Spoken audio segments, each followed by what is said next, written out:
What about Federal Aviation Authority regulations? Do they limit what you can do?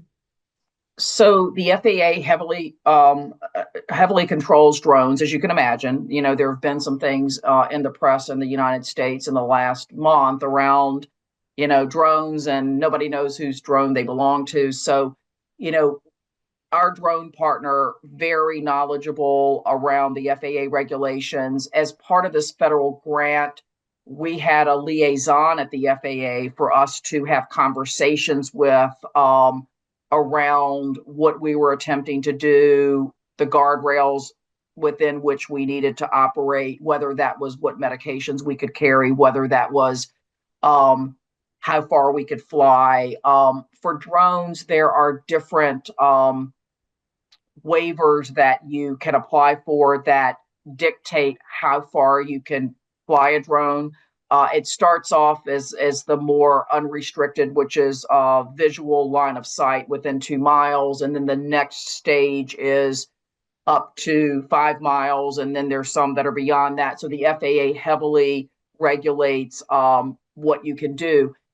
That being said, there's not a commercial airport on the Eastern Shore, and obviously commercial airline are flying much higher than we are. But as a hospital, we had to be very sensitive to helicopters that may be coming into our helipad to medically evacuate patients. And so we did have very tight communication with our emergency medical response personnel in the area. We let them know the dates and the times we would be flying. We had a process where if there was the need for a medical evacuation and we needed to pause the drone operations, we had tight communication around that. So that was part of the work we did related to the helicopter situation. It's not that common at that hospital that we have helicopters coming and going, but it does happen. The other thing in this rural area that we have to be concerned about was it's a very agricultural area, and as such, there are planes that do crop dusting and that type of thing. And so early on in the process, as we were developing our model, we engaged with the pilots at the local, on the local level, especially those that may have been voicing concerns around, low flying drones. Their planes fly low to do crop dusting, and how do we make sure that we understand their needs and they understand our needs? And so it was a little contentious to start, but I think once they understood what we were doing, that we were doing this in a pilot manner, that it would be very well orchestrated and planned and on very specific days, since again it's a pilot, we were able to bridge that relationship and worked very collaboratively with them through the pilot. This is a very interesting project. Where do you go from here? What economies of scale are going to be needed to make this work?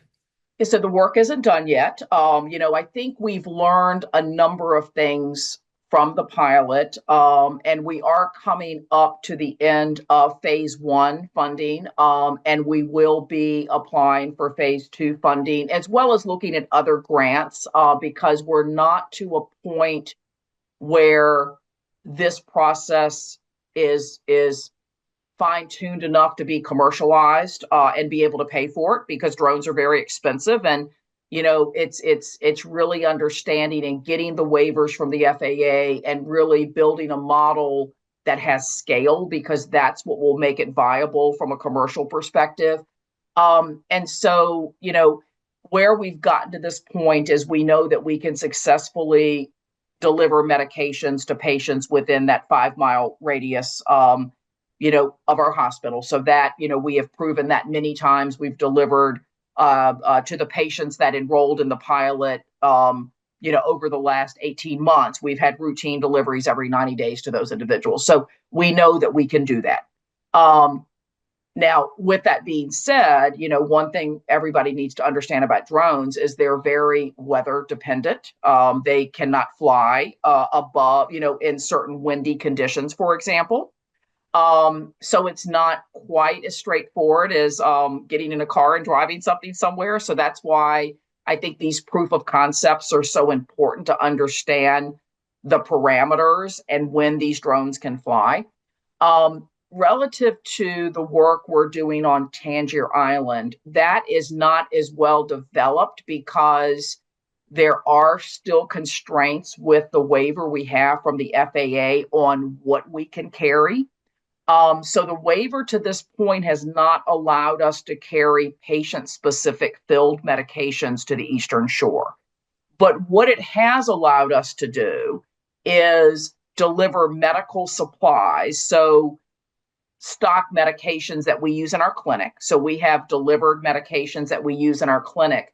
And I think more importantly, because this was also part of our long-term goal, and we've successfully done this several times now, is bring back laboratory blood tubes from our clinic there to the hospital to be able to get same-day results.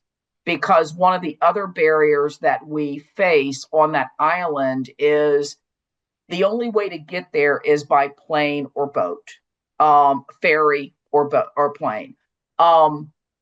We have a physician that flies out at least once a month, and traditionally he would bring back the lab samples. And so if you needed to get a diagnostic lab test, you got it done once a month because that's when the samples came back, which could be a barrier. You may need a lab sample sooner than once a month.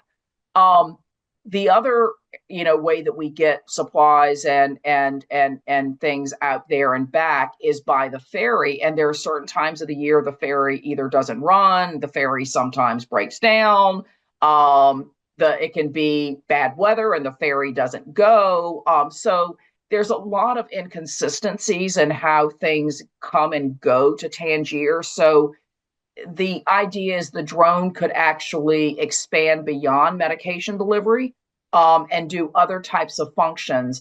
The reason the FAA, based on our existing waiver, which is not a full waiver to go that 17 miles, it doesn't allow us to do anything that they would consider to be commercial trade.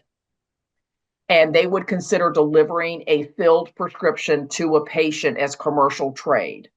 And so us delivering supplies to our own clinic is not considered commercial trade because it's all owned by the same organization.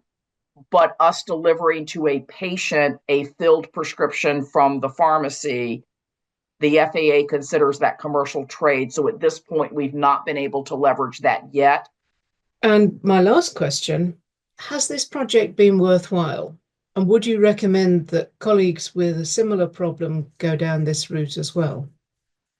I think it's been worthwhile. One of the things that I learned during this, because when we started this process, there were a couple of pockets of individuals doing not the same work, but similar drone work across the country. There was a pilot out in Salt Lake City, so urban area. There was a pilot that was being done in Charlotte, North Carolina, so more urban area.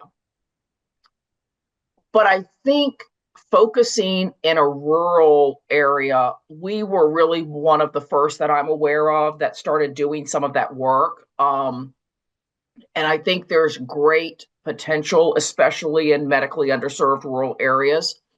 I think the challenges that we face in a rural area are very different than what an urban area may face.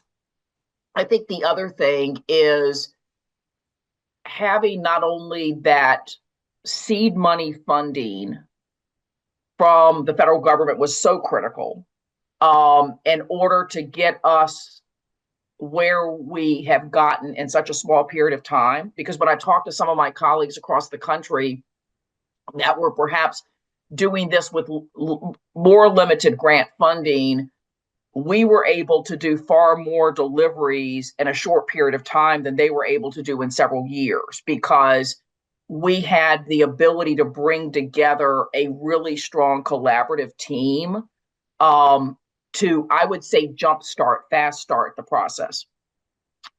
I think there's been a lot of learning. I never thought I would have learned as much about FAA waivers as I have.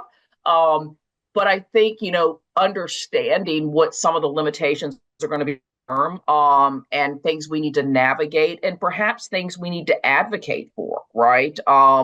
Because, advocacy sometimes just because a regulation's in place doesn't mean that you can't advocate to have it changed. So I think that advocacy.